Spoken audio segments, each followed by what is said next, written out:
Good morning. I'm Kornfeld. I'm somewhat delighted to be here. No, I don't mean that sarcastically, please. And I'm somewhat distressed. I saw Svitlana 3 weeks before she passed away. John, Svitlana, or as I used to call her, Svitlana also, and I were at a conference at Florida A&M Law School. And I received an email from John, I think it was John, telling me about the situation that occurred, her passing. And I was with a bunch of European people at the time. And I told them, and quite frankly, many of them, like me, went into shock. I'd met Svitlana about 10 years ago, and I don't recall whether it was here or whether it was elsewhere, but I did. And she touched me like she touched many other people. And one of the things that she had an influence upon me, and I'm not very influenceable, as my family will attest, was to go back to the environment and human rights. I'll tell you that shortly, but I would ask you if you wouldn't mind, to stand for 15 seconds. I won't make it a minute. A minute is very long when you're standing quietly in her honor. So I'll start. Here's my second hand. Okay.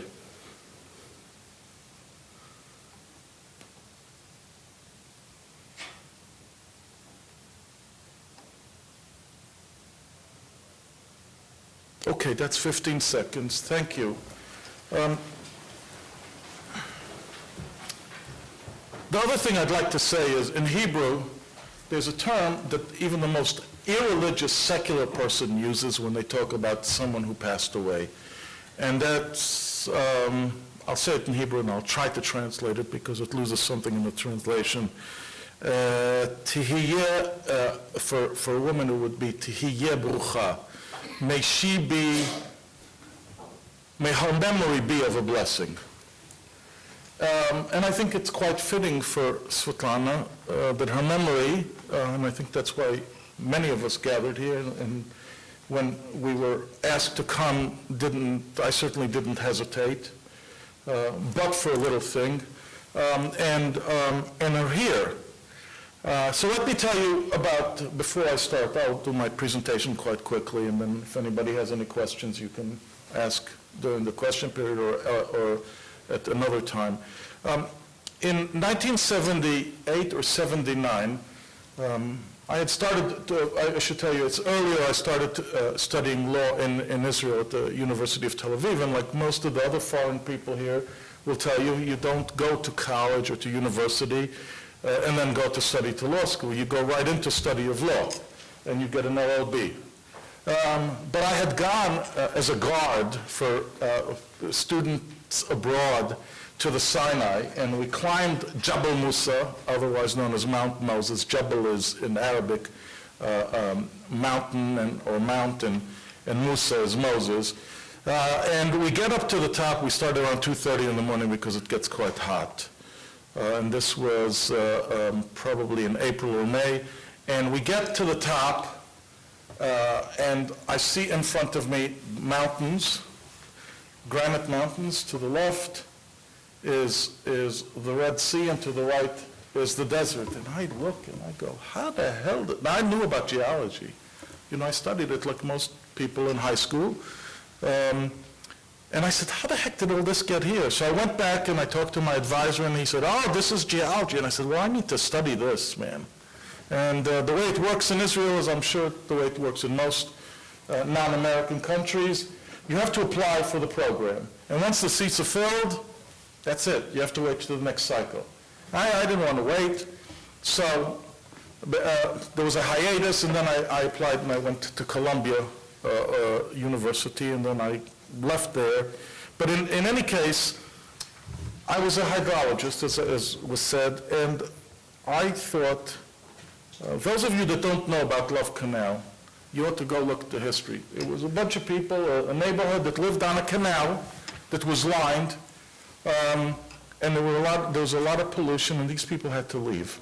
Their children were getting cancer at high rate, and there was a fight between Governor Carey at the time, who was the governor of New York, and President Clinton, and then all of a sudden, I think it was on December 31st or thereabouts, or maybe it was December 20th, right, either before or after Christmas, the Congress passed CERCLA or the Superfund law.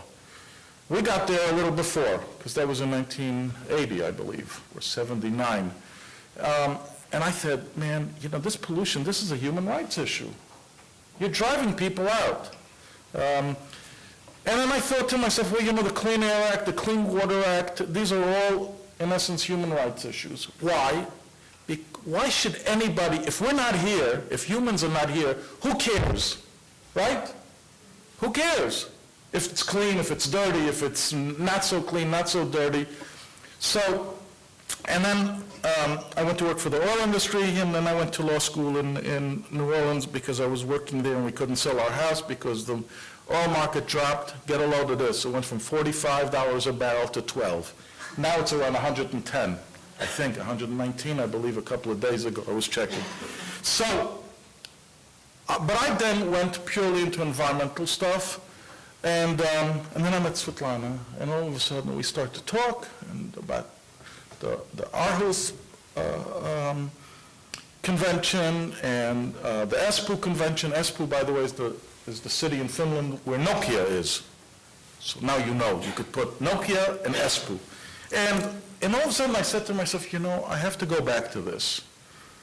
So I was asked to go by a former employer to Ghana and to Cameroon to deal with water issues.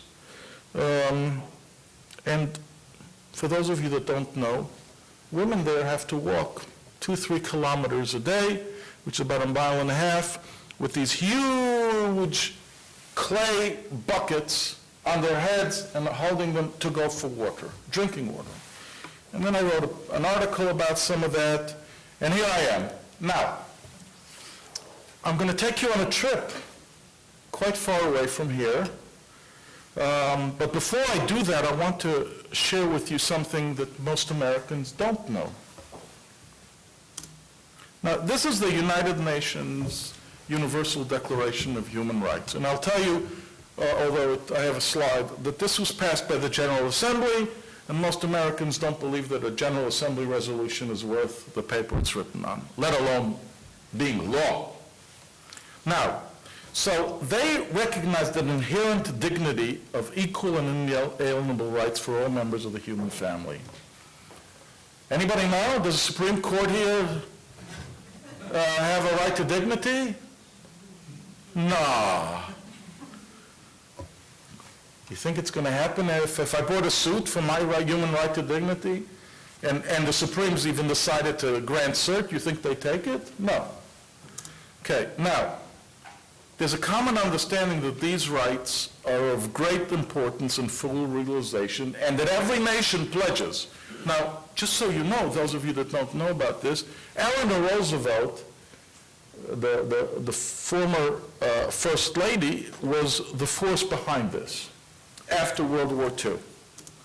Now, case of the General Assembly, as I told you, now, some of us who do international law and international environmental law believe we are under the misconception, according to some of the American realists, like Jack Goldsmith and Eric Posner and John Boehner, I don't remember his name, the guy who was the former UN secretary, that this is real. What? Bolton, thank you. Oh, that was great. John Bolton, formerly of Baltimore. They don't believe in any of this stuff, okay? I'm one of those naive people that believe when you make a pledge, it's a pledge, you know? It doesn't make a difference where and how you make it. You make a promise, you keep it. All right, now here's the other one. This is the first article of the UDHR, the Universal Declaration on Human Rights. All human beings are born free and equal in dignity and rights. Now this will become relevant to you shortly, okay? Now, dignity, think about that. What the hell is human dignity?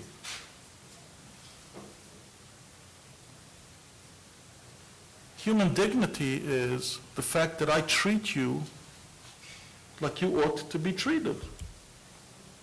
Now what does ought to be treated? Well, I have to respect you. That just comes, that's natural law.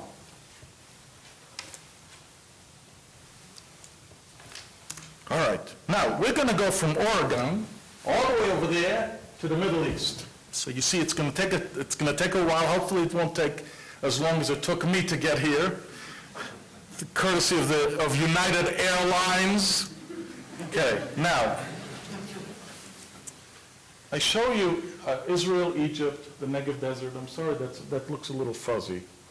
The reason I do that is because this is a story of the Bedouin, who are an Aboriginal people who are oppressed by the Europeans, just like the Indians here, and the First Nations in Canada, and the Aboriginal people all over, by the white people, who are the Europeans. I mean, you could see I'm from European stock. My parents, actually, are from Poland, by way of Bergen-Belsen and Auschwitz. The Bedouin had free rights because they were pastoral people, so they get their stuff on the camels and they go. Whenever they want, for hundreds and hundreds of years, at least 700 years. And they wandered all over Egypt, and they went all the way up north into Syria, unencumbered, until who came? The Europeans. Not the Turks. The Ottomans owned that part of the world from about the 1400s until they got kicked out at the end of the World War. They let them do whatever they want. Okay? Now, this is Israel, in Hebrew, I'm sorry. I just never. So, over here, the yellow on your left side is Egypt and the Sinai, and to the right is Jordan. But if you look about halfway down the map, that's called the Negev, which means, it's from the Bible, means south. So it's the South Desert. And the Bible says Negba, and actually the Arabs use the same term, Negba, for south, the desert. And it's a desert. It got 52 degrees Celsius. What's 52? What, about 120? Yes? This year, not due to global warming. Shh. It just happened. It was a fluke. I'm kidding. Okay? It's hot. I grew up in the Negev, so I know. Now this is parts, I'm going to give you a little tour. This is parts of the Negev. This is in real south. And now we're going further north. For those, anybody geologist here? No? Oh yes! I love it. Chert, it's all chert. A lot of it is chert and limestone. Okay? Now you can see there's not a lot there. And I will tell you one thing, there isn't. There isn't a lot of water. Like just if you go to any of the deserts in the southwestern U.S., there's not a lot of water. That's why it's a desert. It's not a wasteland, as they used to say, and we don't need a Bureau of Reclamation, because there's nothing, we don't need reclaiming, okay? And I grew up not too far from here, and that's a Joshua tree. And I grew up not too far from here. I could take you the map. You can ask me, Mitzpeh Ramon. Okay, this is a Nebattene antique artifact. And here we are. Beware of the camels. Just don't. Okay, now, you may recall in the film that there was a woman that says, we have nowhere else to go. Now, the Bedouin, because some of them, not all of them, want to continue in the way of life that they've had for many generations, hundreds of years. Some of them want to continue that way of life. There's a problem, and let me clue you in, because that will be very important to this decision, the Abu Masad decision. The problem is that under Turkish law, Israel has overlayers of law. It's got Turkish property law, it's got some British property law, and then, of course, it's got Israeli law, which is based on Hebrew law of the Talmud. They don't have deeds. Now, you know, of course, that in America and in Canada, for those of you that might know, or in Australia, the Aboriginal people don't have deeds. They didn't think about that. That was a European concept. I don't need a deed to live here. I pitch my tent, I put up my thing, and here I am, thank you. Now I own it. You know, it's possession. Possession is 10/10 of the law for them. Here, you need a piece of paper. So, of course, the Israeli government, like many other oppressive, I will say it, shh, don't tell them I said that because they'll call me an anti-Zionist, governments treat their Aboriginal populations. Now, you should know that the Bedouins go into the military. They are some of the finest soldiers. You need a tracker in the desert. You can't buy finer. You just can't. They're awesome soldiers. Okay? Now, which means something, because in Israel, soldiers are held at the top of the pyramid. Okay? But they're not. This is from the 1920s, a picture of the Bedouin. Okay? I'm going to show you a few more just so you get a flavor for these people. This is a regular house. Tent, you know, in the middle of nowhere. They don't have water, they don't necessarily want or need electricity, or they want it and they can't get it. Why? Nobody will run the lines. This is like America. There was the Rural Electrification Administration in the 30s and the 40s that electrified all of rural America. Why? Because the private companies wouldn't run lines to them. Okay, this is a typical Bedouin. I took this photo. Moi, see the nice donkeys? And this is a typical guy. He just you could see the camels. I mean, this is real Aboriginal lifestyle. Now, they do have a major city that the government helped them build called Rahat, and that is kind of like Universe Central for Bedouins. But many of them don't want to go live in the city. Okay. Now, these are Israeli volunteers. I work with the Bedouins, and there are a lot of Israeli volunteers who try to convince the government not to call their villages illegal, which is what it does. Okay? So they can, since it's illegal, you can destroy it. And that's what the government does. So we work with these people, try to do things. This, by the way, is a place you ought to go to. It's a great place. This is a Bedouin tourist area, and you could see it's kind of cool, right? Nice. Okay, now, who are the players? Abu Masad was one plaintiff. Okay, Abu means father. Masad has numerous definitions. One is owner of land. Okay? Now, the appellants in this case, first, I will tell you, came from the Haifa Water Court, which is the water court for the country. And I'll tell you about that in a minute. But this is now we're at the Supremes. The court is sitting as the Constitutional Court of Justice. It sits, you know, in the United States, you have a Supreme Court, but in other countries, Israel among them, you have a court that sits. How much time do I have? 1 minute. 1 minute? Ooh, I'm going to go fast now. I'm sorry. Okay, so I'm going to take into my question time. I reserve the right. I reserve 10 minutes, okay, as you say in the Supreme Court. I'm sorry, not that long. Anyway, they went, so it was sitting at the court. Now, the appellants were 6 citizens who were residents of unrecognized villages. That's how the court opens its opinion. So you go, uh-oh, not good, right? Okay, the respondents, or the state Water Authority and the Israel Land Administration.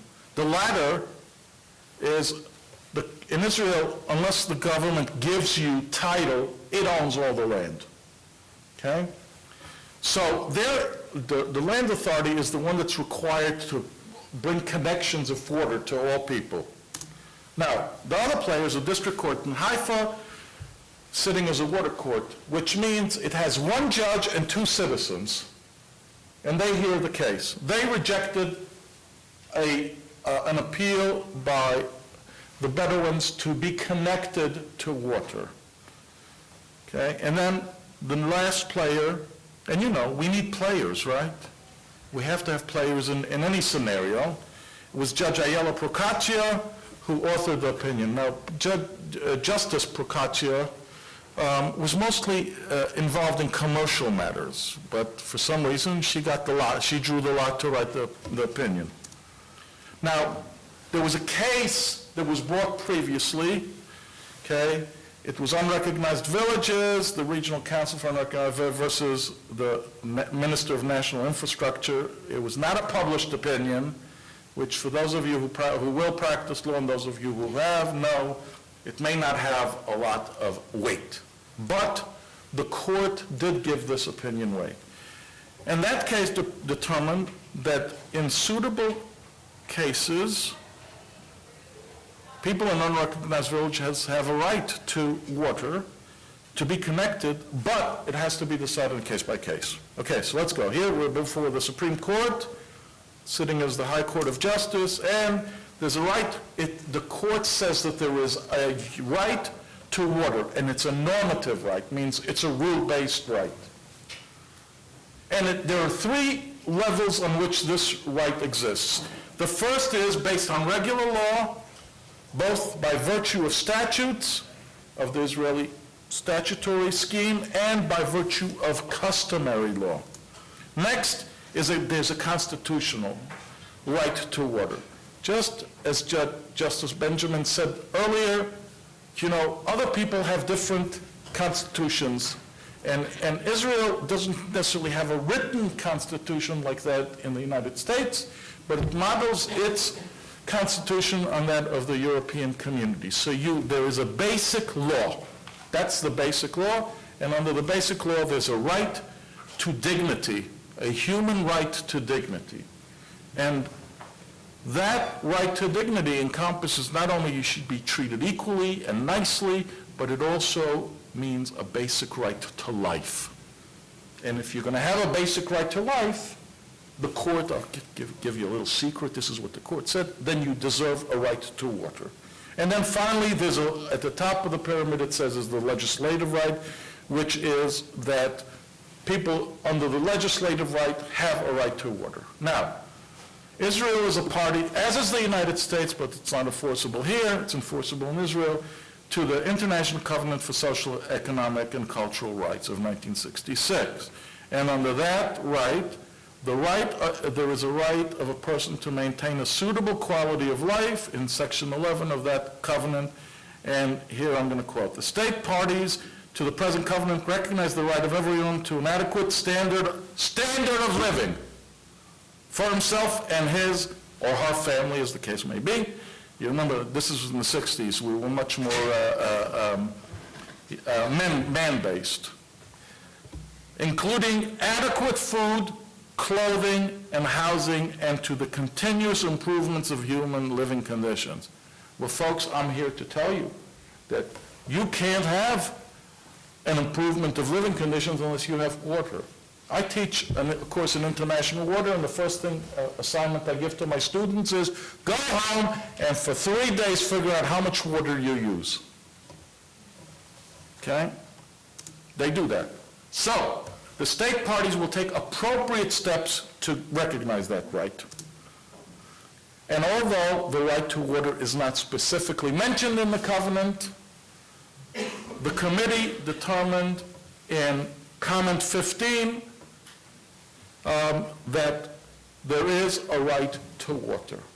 There is a human rights committee that basically looks at what the covenant says. I'm going quick. Here's the aftermath. This is it. So the court finds that there's a human right to water. Under each of those, remember, there's the regular law, customary law, the international human rights law, and legislative law. And then, you know, Judge, I'm going to tell you something. Judges should not leave it to the professors to divine what they say. The court should have said, we found the right to water. What does it do? What most Supreme Courts do. They kick it back. What do you call that in American law? Let's hear it. They remand. They remanded it to the Haifa court, and the Haifa court just a few months ago said no right to water for these people. So we have our rights to water, but these folks don't. Now guess what's happening? It's going back up to the Supremes. Whether they will take it, let me give you an idea. There are 50,000 petitions for the High Court of Justice filed every year in Israel. And the court has to decide how many it's going to do. Okay? So, there's this right to water, which made Israel, you know, into one of the Supremes. I'm wrapping up now. But for these people, there is no right to water, which is a crime. Because most of them live 3, 5, 7 kilometers from a well, which is up to 5, 6, 7 miles away from a well. And there's not good aquifers there. So, there you have your players, there you have your geography, there you have the court's ruling, and as to sum up, we have an aftermath. The court said, not this time, and I thank you very much for your patience, particularly my fellow speakers, and for your attention. Thank you very much. Oh, one other thing I have to say. I'm sorry. I'm going to wrap up right now. Two things happen. Your Constitution, that of the Americas, says in the preamble, there is a general welfare to secure blessings of liberty to ourselves and our posterity. And Article 1, Section 8 says that there's a defense and general welfare of the United States. Okay? Now, there's one other thing I wonder. Where's my friend from Australia? There she is. I just was in the Murray-Darling Basin. Lovely place. If you want to... Anyway, there's a Justice Michael Kirby who wrote a law review in the Sydney, an article comparing and contrasting in the Sydney Law Review, H.L.H. Art and Julius Stone, who was a long-time professor in Australia at the University of Sydney. And he quotes him saying, quotes Julius Stone as saying, law is the essential lifeblood of modern democracy. How it is found, what it means, how its ambiguities are resolved, why we obey it, when we should disobey it, and with consequences. These are issues for citizens, not just lawyers, still less philosophers, referring to Hart. So those of you that are on the way, remember, law is not just a singular occupation. You got to get everybody around you, because the only thing that gets done is when everybody works together. I know that's called communalism or communism, but hey, that's life. Thank you.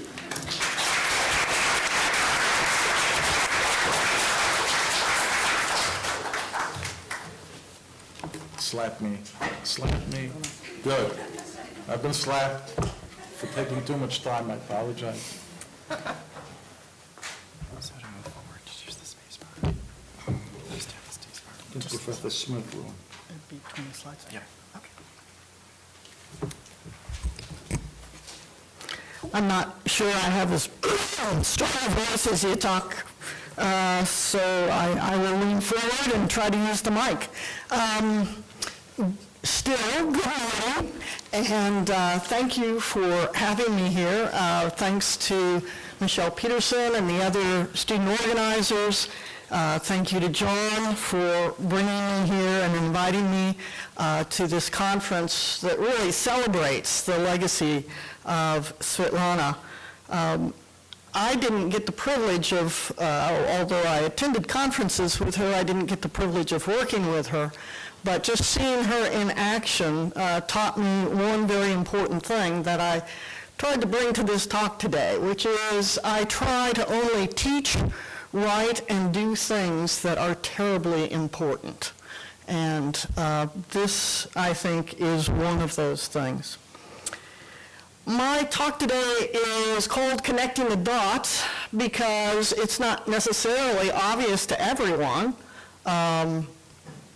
about how the dots of the human right to water connect with protection of the environment. And what I'd like to suggest is that there's an intimate connection between the two, and that protection of water and watersheds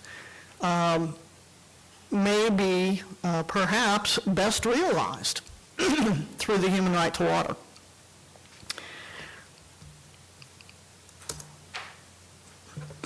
Properly implemented, the human right to water and sanitation saves human lives. It allows communities and individuals to learn really critical skills. There are places where people have never had a bank account. They've never kept a ledger. They've never made a budget. And those kinds of skills are the things that people have to do if they're going to create sustainable water systems. And most importantly, as my colleague mentioned, it creates the time and the energy for people to go ahead and get involved in other productive endeavors. When a kid is sick, they can't go to school. When a woman is sick, she can't tend to her children or her house garden. So waterborne diseases take a terrible toll on people's lives. And providing them with water reverses all of that. But it also, and here are the dots, protects water and watersheds. What I'd like to do today is I have several things that I think the human rights approach brings to the table in terms of water and watersheds. The first couple are some general contributions that that approach makes, and they're very important, but I won't get to the details until later if I have time. But one of the important general contributions is it changes the conversation. When you have human rights on the table, all of a sudden, the technocratic economic efficiency and growth paradigm is challenged. And that has been the dominant paradigm in water development for the last century. And so putting human rights on the table, asserting that there is a way for equity and ethics to be part of that discussion is really key. There's another thing that it does as a general matter, which is that it provides some new remedies. And at the international level, in terms of the Human Rights Council, and obviously in national courts as they recognize that human right.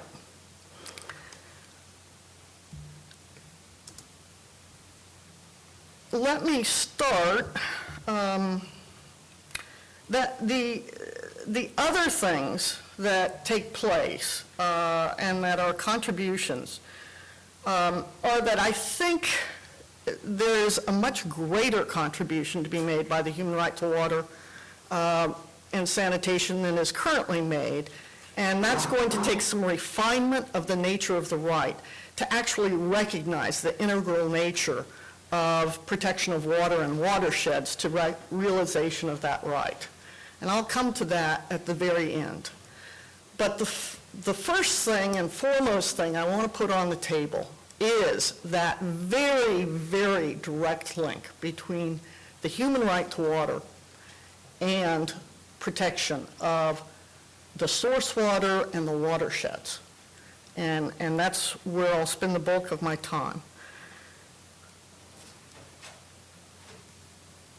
For those of you who aren't familiar with the human right to safe drinking water, which was formally, officially, and sort of recognized beyond anyone's doubt in the July 2010 General Assembly resolution and in the September 2010 Human Rights Council resolutions, there is a human right to safe drinking water and sanitation. What that means, though, the way it's defined is terribly important. At this point in international law, I think the best way to sort of define it is in terms of the way that the special rapporteur for that right, the special rapporteur to the Human Rights Council, is reading that right. And what she highlights is that you have the right to availability, accessibility, acceptability, affordability, and safe water. The safe, which is underscored in the Human Rights Council resolution, is terribly important because the heart of that right is the need for clean water. It's drinking dirty water that kills 1.5 million children every year. You guys have all heard that figure, right?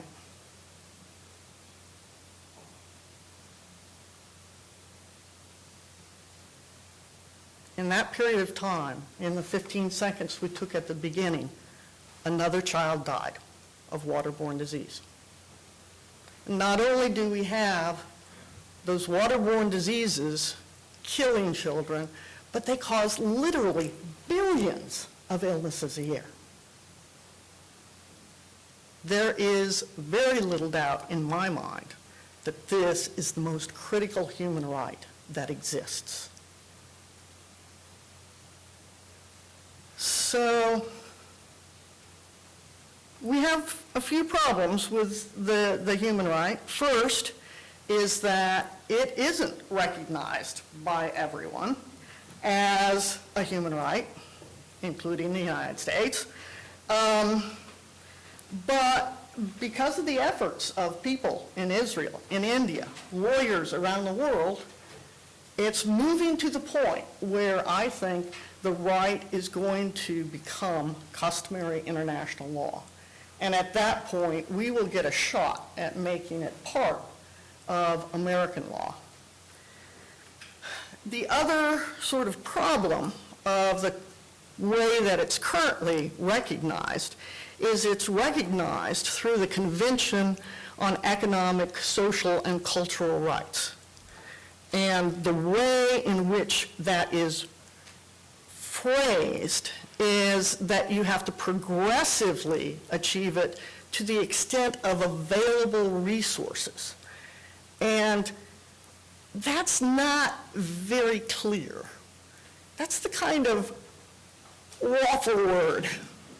Those are waffle words that allow governments to wiggle out of their obligations if they're so inclined. So we need the development of customary international law that doesn't have quite so much wiggle room in it. So those are some problems with the right, but nonetheless, we've got the right and we've got some new remedies. The direct link between the human right to water and those protection, the protections provided by that, and actually making sure that water is clean, source water is clean, and that watersheds are protected is the thing that I want you to focus on. Here's my assertion. The only way to realize the human right to water is to protect source water and watersheds. There is no economic capacity to provide reverse osmosis treatment of water for the billions of people who don't have clean water. It's just not possible. So what you have to do is you have to have very clean source water that can be cheaply treated, and if people are along the source water, like the rural folks, they can use it, and if people are downstream, they can treat it. That's the only way to practically meet that right.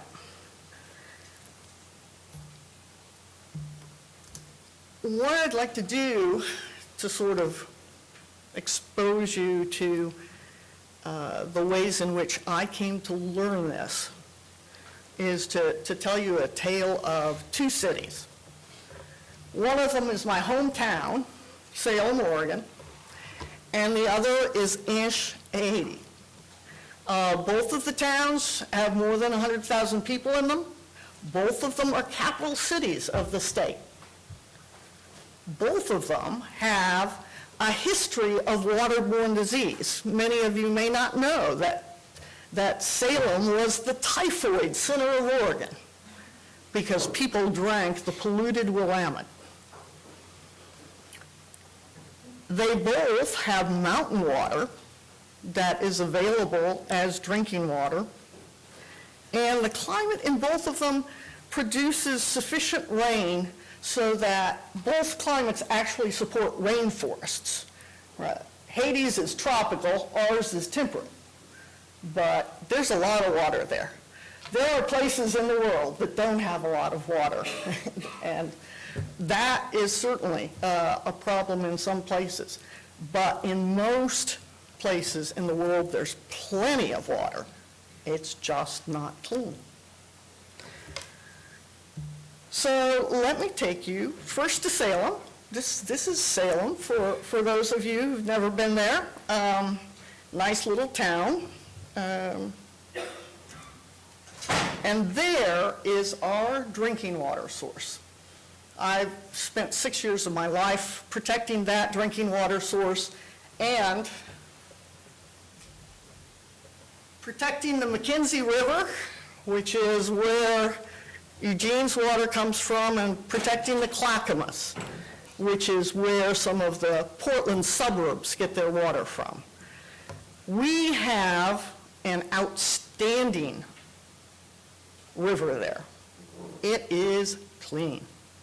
And it's clean because we have put in place the three-basin rule that says thou shalt not pollute it. You can't put industrial sources in there. You can't put concentrated feedlots in there. There are a whole bunch of things you can't do in the three basins that provide our drinking water. And as a result, we've got this gorgeous river. They work with the Forest Service to keep the soil erosion from forest roads and timber down, and it's as you can see, a glorious river. Now that's Inch, another capital city where I've spent a lot of time in the last 6 years. And that is their water source. As you can tell, you've got people doing their laundry as well as getting their drinking water from the Guayamoku.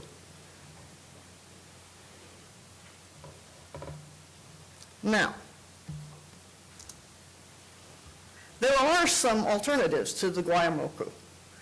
Guayamoku is not a particularly good drinking water source because dead bodies and other things float down it.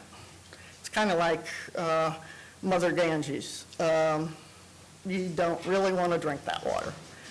This is one of the alternative drinking sources in Docely, which is a suburb, essentially, of Inch.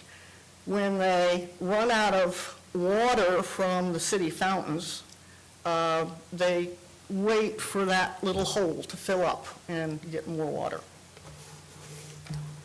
So, and let's see if this will click in. Oh, no. Is my computer person available? Could you tell me whether or not you can click this? Yeah, I have a link. Yeah.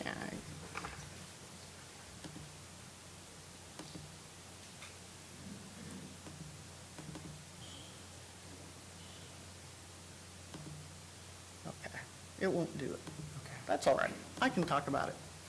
Everybody will believe me, right? You don't think I'm telling you stories?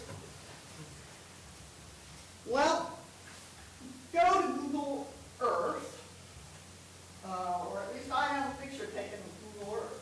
You know how they get patchworks of satellite photos, right? And it's all this patchwork, slightly different times.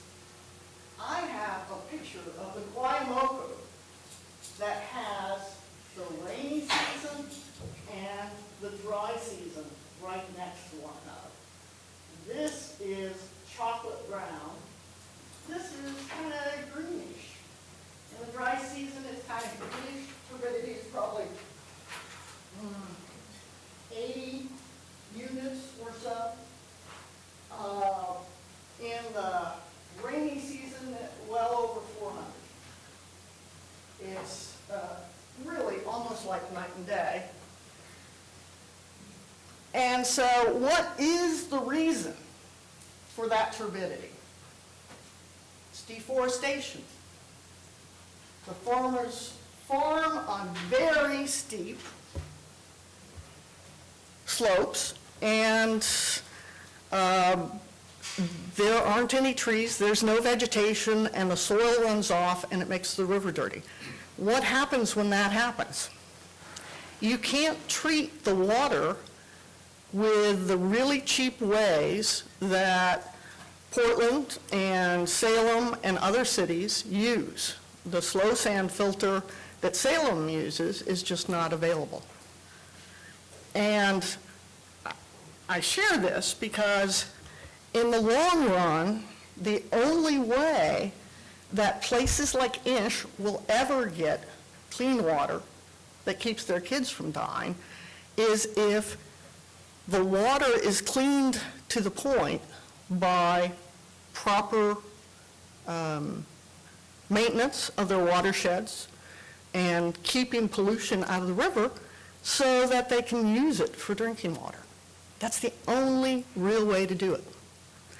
And so as we try to assert the human right to water, what we are essentially simultaneously asserting is the need for water pollution control and for protection of watersheds. And so what we have to make clear to people and what we need to establish in international law is that when governments, like the government in Jakarta, Indonesia, contracts with Suez and with Thames to provide water to the whole city, and they provide water that has to be boiled to be able to be drunk. And so everybody who has money has to drink bottled water, and the people who are not rich drink contaminated water and get sick. That violates their human rights. We have to establish that as a matter of international law. We have to establish that if governments, like the government of Haiti, doesn't provide adequate water for their citizens to drink, like in Ish, that violates their human rights. When governments fail to protect the watersheds and the water, that violates the human right to safe drinking water. And so that is a critical step that we need to take.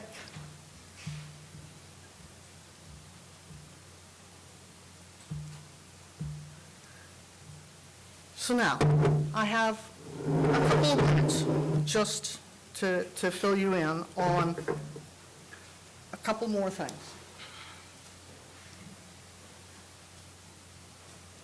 We're about to embark on a project in Ish. We're going to try to bring clean water to those folks. And that whole process of trying to bring clean water to people is a wonderful detour from my legal career. But at the same time, we have to do the other things that are really necessary. It's not enough to just build water systems. One of the things we've been doing is, for instance, we have been using some of the new remedies that are available to us because of the recognition of the rights. For instance, the International Human Rights Clinic at Willamette has been filing shadow reports, I think the first shadow report, that directly challenges a government's performance with respect to the human right to water and sanitation. That one was in Guatemala. They're right now providing a similar report with respect to leaks. So that's work that lawyers can do. There are other things that lawyers can do. Right now in Indonesia, I met last year with an interfaith coalition of leaders of several national Asian churches. The issue there in Indonesia and many East Asian countries is they get tap water, right? They just can't drink it.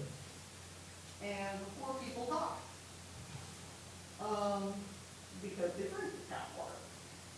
So one of the things that we're trying to do is to encourage the Human Rights Council to go ahead and set up a complaint mechanism for this right.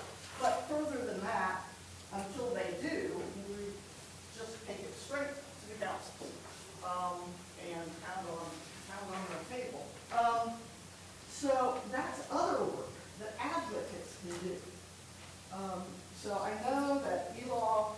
has a presence in many places, and this is work that I hope J.E.L.L. is undertaking, and if they are, I'd be happy to work with them. But this is work that really needs to be done. And so I encourage all of you, there's a little gray hair here, but for those of you who are students, to really think about how it is that you can go ahead and do the work that needs to be done. Because this is the work that needs to be done. Thank you.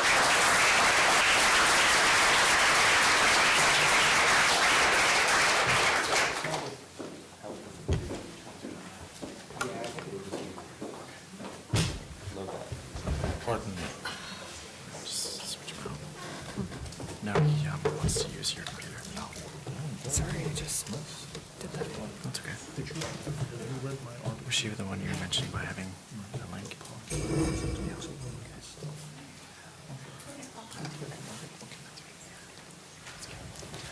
So while we're getting things together here, I just wanted to reflect for a moment also on Svitlana. And I've been trying to remember, since I was invited to the symposium, where we met.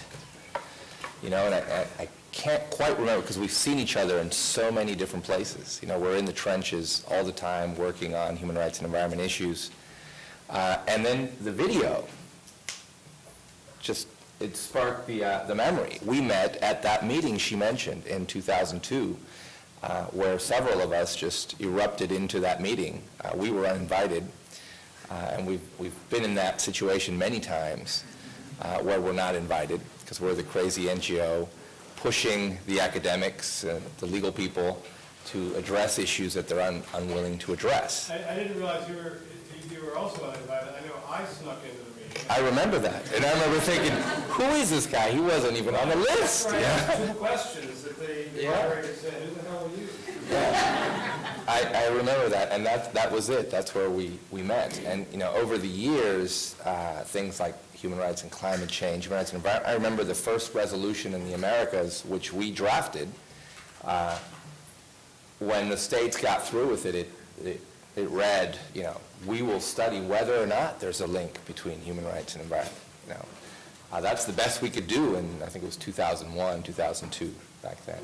And really all of our work has been, over the years, pushing these new issues, getting them on the table. The right to water, when the right to water first started getting discussed, everyone resisted that. We're moving forward and we're getting courts to rule and so forth. And I think really this is about pushing the issue. And this is another one. What you're about to hear is really cool. I had to say that. It's about glaciers, it's about ice. Here's the glacier, and I spent the day yesterday trying to find glaciers in Oregon, which you have many. This is one of them. It's called Teardrop Lake. It's up on top of South Sister Mountain, and I suggest, I've never been there, but it looks fantastic, and if I had a little more time, I'd be going up there. So we're going to talk about ice. We're going to talk about glaciers, which seems, maybe by now you're all sensitized to the issue more generally, but why would, is there a place for discussion on human rights in glaciers? And, I've been in this, not on glacier issues, but on human rights and environment now for about 15 years, and I always feel like, are we really going to talk about this new link? And you always get the sense that people resist this, but I think that really is about why we're here. We're really here about pushing ideas that might be new. It's pushing ideas about how we realize human rights, what's really important when we talk about progressive realization. Okay, yes, we got the right to water established. What does that mean? Does that mean you have to have a faucet? Does it mean you have to have a clean source? These are the issues that once you get the right established, then you have to start pushing forward even further to understand what really is implied to realize that right. I think our work with Svitlana, with John, and with others of you is really about moving that ticket forward as we make small achievements. And I think Antonio also mentioned that we do need to not regress. And not regressing is pushing these new frontiers. A few things about glaciers that not too many people know about. So they're far from populations. They're removed. Few of you have probably been at glaciers unless you like trekking up into the mountains. They're in places that are not very people-friendly. They're places that are really cold. They're windy.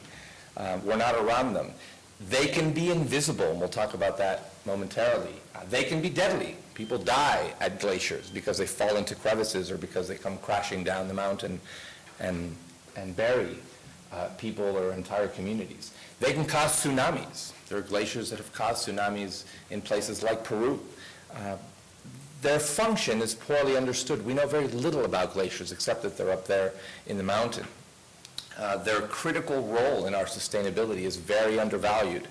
You were talking about the importance of source water. This is source water at its very highest part of the pyramid. And their vulnerability is largely ignored. And these are some of the reasons why they're important and why we can discuss these things in a human rights context. So a few facts. 2 to 3% of the world's water is fresh water. That's very little. Most of our water is in the ocean. And of that very little fresh water, 75% of it is in ice. That's a phenomenal number. It's a lot of our water is in glaciers. It's in ice. Melting glaciers are one of the most noticeable or important issues that we talk about when we talk about climate change. So it's very significant. But then this point comes up. No laws, given the importance, only 2% water, 75% of it is in ice. It's the most important thing in climate change, or one of the most important. There were no laws anywhere. When we first started studying glaciers about 4 years ago, I just naturally went to the Swiss and to the Canadians and to the Americans and to the countries where I thought there would be glacier laws. None. There are no laws. There wasn't even a policy, a public policy to protect glaciers. And it's the most important portion of our fresh water. I thought that was incredible at the time. So we started working on, this is something Svitlana would have done, a glacier law. If we don't have one, let's just create one, and usually you get a lot of resistance to that, but that's kind of the way that we've worked along the years and in the trenches, and John can tell you more about that. We know very little about glaciers. And people aren't going around, except for people like us and only very recently, claiming rights to glaciers. So this is something that also is a part of the problem. And because they're so far away, because they're so inaccessible, because they're in non-friendly places, they're very difficult to protect. There's nobody up there. And so we don't have this contact in the day-to-day life. In some places, glaciers are the only source of fresh water, and this is also an important fact. So what is a glacier? A few concepts. A glacier is perennial ice, which means that it survives the summer, after the snow and after the cold and the spring comes around, summer comes around, the heat, the ice survives, and it survives till the next year. That is basically a very basic definition of glaciers. They're usually on land or on top of other glaciers.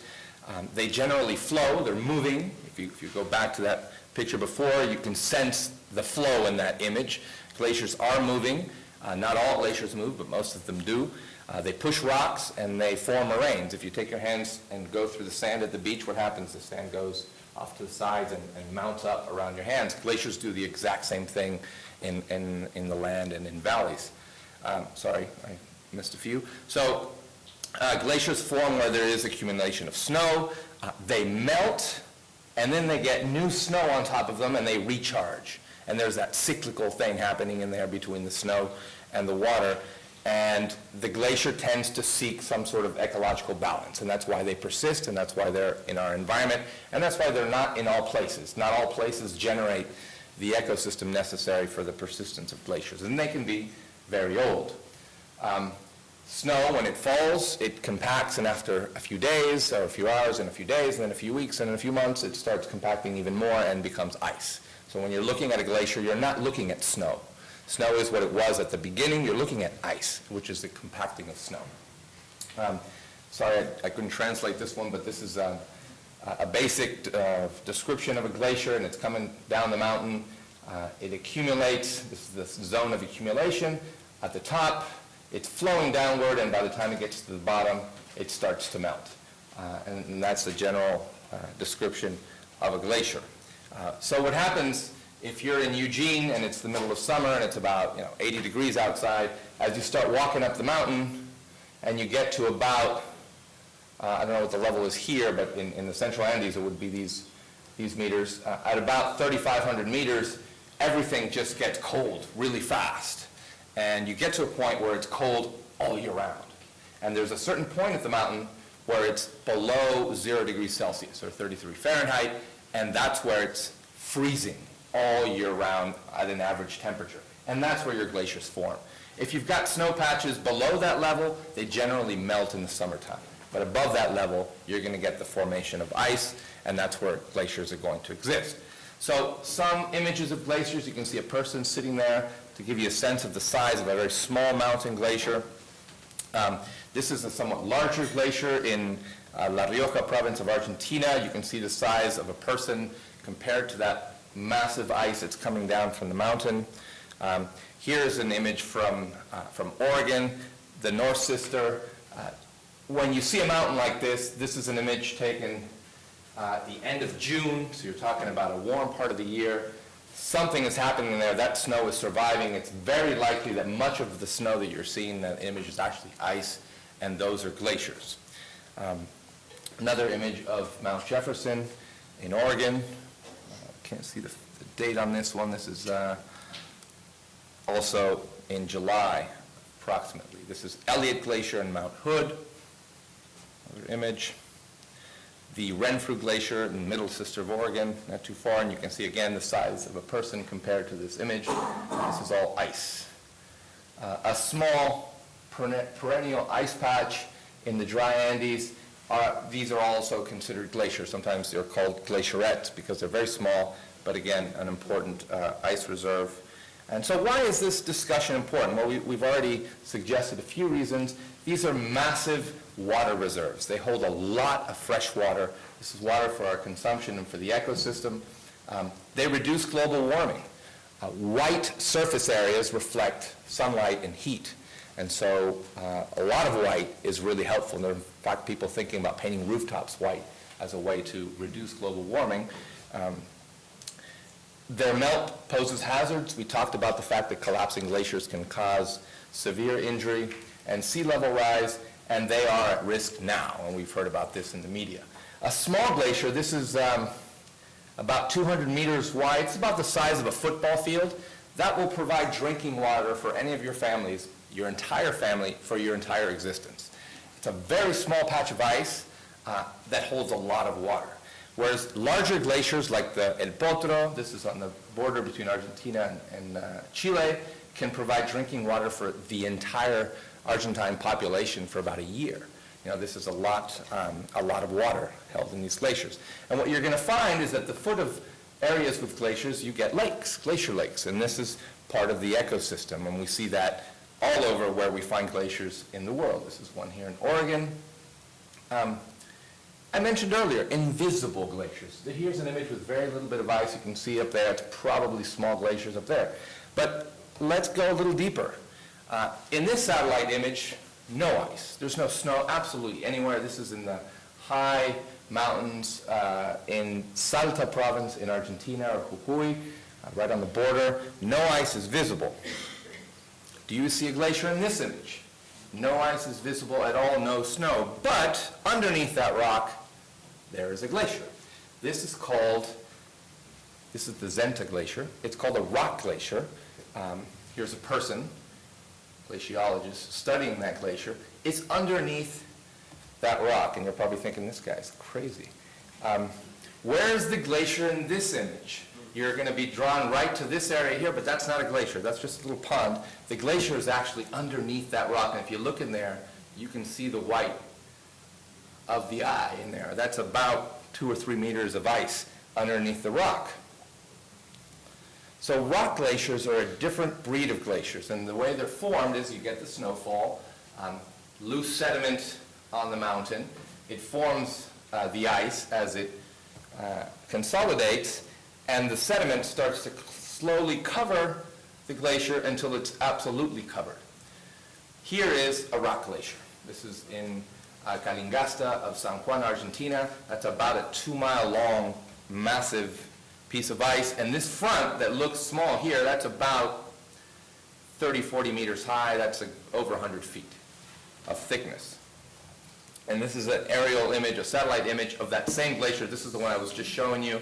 And you can see there are far more glaciers in this image. They're all over the mountain. Here's another rock glacier, one up here, one down here. You can see a little lake formed at the foot of the glacier. And this is the large Calingasta Glacier, which mixes with one here next to it.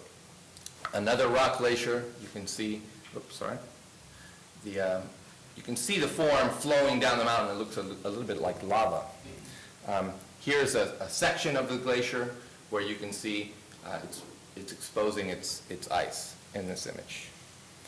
Another area that is glaciated, and you can see the size of a human being next to the massive amount of ice underneath the earth. This is a lot of ice. Another glacier that has, a rock glacier, a debris-covered glacier that has collapsed, and you can see well over 150 feet of a wall of ice underneath the surface. Here's a rock glacier coming down from the mountain. Now, some of you are already recognizing where it is. This is the same mountain without snow in the summertime, and you can see where that glacier is. So this other snow up here, these are not glaciers. This is leftover snow that will end up melting completely as the summer ends. This is a glacier in North America. You can probably already identify where it is. It's coming down the valley. And again, this image doesn't show ice, but here's our glacier. So it's underneath the rock. So now, that was the first image I showed you of invisible glaciers. You can almost guess at where it is. It's a very large glacier coming down the valley, completely underneath the surface. So one of the messages in the presentation is really about learning to recognize issues that are essential to realizing human rights. Sometimes we don't see those issues. Unless we start to dig deep and understand that a woman has to walk several kilometers with a big clay jar on their head, and I challenge any of you to do that today. You probably wouldn't make it to the corner. When you start to see the things that we have to go through to actually realize our rights, when we start to see the areas where our rights are unprotected, when we start to see that there are impacts to natural resources that then turn into barriers to realize our rights, that's really the issue that we're talking about. And let's go a step further. We're going to talk about a resource that's not just glaciers, but it's an even bigger ice reserve that very few people are really aware about. So here we see, a mountain with no ice, practically very little snow patches left here, but there's a big lake here. So where is that water coming from? This is what we call the periglacial environment, which has elements like permafrost included. And in this case, entire mountains, not just the ice that we see on the mountain, but the entire mountain, if you go back to that explanation of, once you pass that 0-degree line, the entire mountain can be frozen. And all of the humidity in that mountain can be turned into ice, and that is acting as a water reserve. And this is a graphic description of that. In this case, the sun is on the right side of the mountain, and it'll probably spend most of its time there because in this case we would be in the southern hemisphere. It would be the opposite in the northern hemisphere. So what you have here is the side closest to the sun is warmer, the side further away from the sun is colder, and all humidity that is contained in the mountain at that level may be frozen. And as you go lower than the 0-degree line, this area here has a cyclical thawing process where it freezes and it melts. And this is the part that's releasing the hydrological value of the mountain. This is what the Earth begins to look like in these areas. And this is permafrost zones where it's kind of like marble ice cream. But you do have a lot of ice content in there. Here's a more up-close image of rock containing ice in between in the pores. And it's interesting because what happens is if you take a water bottle and stick it in your freezer, what happens? It explodes. Same thing happens here. So when water goes into these crevices, when it freezes, it expands. It breaks open the rock, and the next time there's rain or liquid, it refills that area. And over time, you start to get these huge ice deposits in the soil. And then there's a natural physical property that actually lifts up the rock to the surface, and you're left with the ice underneath. This is what frozen ground looks like in a picture image from above. It's the ice value is not the patch up here, which may or may not be a glacier, but rather it's here underneath the soil. So why are glaciers important to people? Well, it's an obvious answer at this point. It's really the water. Here's an image of an area that is a rock glacier, and all of a sudden, out of nowhere, boom, big flow of water. This is not, it's not a coincidence. It's not magical. It's coming from the ice underneath the rock. Another small lake formed at the base of the glacier, which you can probably already identify. It's a rock glacier. There's no ice on the surface. This is the rock glacier, and it's feeding that small pond. That small pond is probably several hundred meters wide, actually. It's a satellite image. Here's another rock glacier. It's the entire image practically, and we can see within the glacier several areas where water is forming. These fronts that you see here, again, are well over 100 feet high. This is a massive rock glacier in the Andes. Here's one of those typical ponds or lakes that you find around these glaciers. You can see the ice underneath the rock and the water. Here is another front of a rock glacier, again, over 100 feet high, and this is the birth of a very, very important river in the central Andes, which looks just like a tiny stream at the foot of the glacier. Took an image from a photograph found on Google Earth. You can see the streams coming down as well from glaciers right here in Oregon. Of course, here you have a lot of rainfall, so the percentage that is given by the glacier is lower. So glaciers have a very important relationship to rivers. You can see this is an inventory of glaciers. All the little blue spots are glaciers that were mapped, and you can see their relationship to rivers. In the wine region of Argentina. You can see the relationship between the glaciers and the valley where our best wines are produced. This is an indigenous territory in Chile, the green polygon, and you can see how the glaciers are feeding the rivers which then run through the indigenous territories, critical to their subsistence. And this is a very interesting image. This shows, it's a study coming out of, when we talk about the complexities of science, the University of Zurich has this program that maps out frozen lands, permafrost zones. So you can see in this mountain range where the permafrost is, and I've gone through and shown where all the rivers are. So you can see how clear the relationship is between the frozen mountain and the rivers, and how important that area is for sustainability. So I'm going to start running through because our time is short. Climate change. Climate change is melting glaciers, so they're at risk. We're picking up the pace. There is anthropogenic influence in this melting. What should happen in thousands of years is happening in tens of years, and this is a problem. Anthropogenic impacts also are coming from black carbon, which soils glaciers, infrastructure, bulldozers going into them, mining operations, and so forth. In this image, you can see a very large glacier, and each year snow falls and compacts. You can measure a glacier's age simply by looking at contamination. That's CO2 in the air that has been deposited on the glacier. Each line is a different year of growth of that glacier measured by the CO2 in the air. The dust lifted from road work at a mining operation soils the glacier. It makes it darker. It's like wearing a black shirt in the middle of a hot day. You're hotter that way. Same with glaciers, and they melt.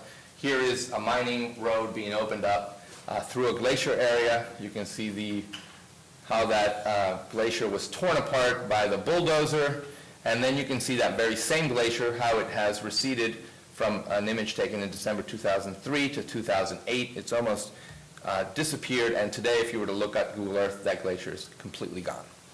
So that was the impact of introducing a road. Here's a road that was built, an access road, in that same area right over a rock glacier, which you can see is in this area here.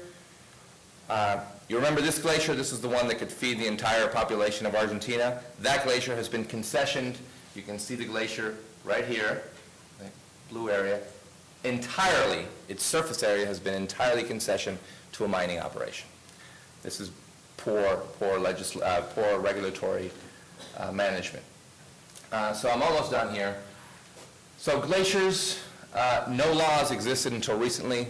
Big question mark. This is something we're pushing now. We've got the very first law adopted in 2010 to protect glaciers in Argentina. An inventory is the first step. We need to know where these glaciers are. We need to register them. They need to be. We need to be aware of where they're located. We need public policy to monitor them, to study them, to remediate impact, and to avoid future impact. We need to know what those impacts are. We need to know how a road will affect a glacier and why it will destroy it and how it will destroy it and what implications that will have for the ecosystem. It's important to understand this relationship between this resource and local livelihoods because they're so far away that it's a difficult bridge to make, but it needs to be done. And we need to control industries like the extractives. So another point also, and that's something we're working on, is trying to link scientists to the community and to issues like this to help their learning and their understanding educate our communities. And the last slide, what I said earlier, human rights are evolving. This field is evolving as we consolidate law that is very general. We need to move into the more specific and look at those issues that are very germane to the realization of the human rights that we're trying to protect. We need to open up our minds. That's something we do permanently. John can tell you about that. Every time we bring one of these issues up, there's resistance. The lawyers don't like it. The judges don't like it. The politicians don't like it. But that's our work. We need to get out there and create problems, create discomfort, and get people to argue and debate so that we can take bold stances and defend the resources that are most at risk. So thank you very much.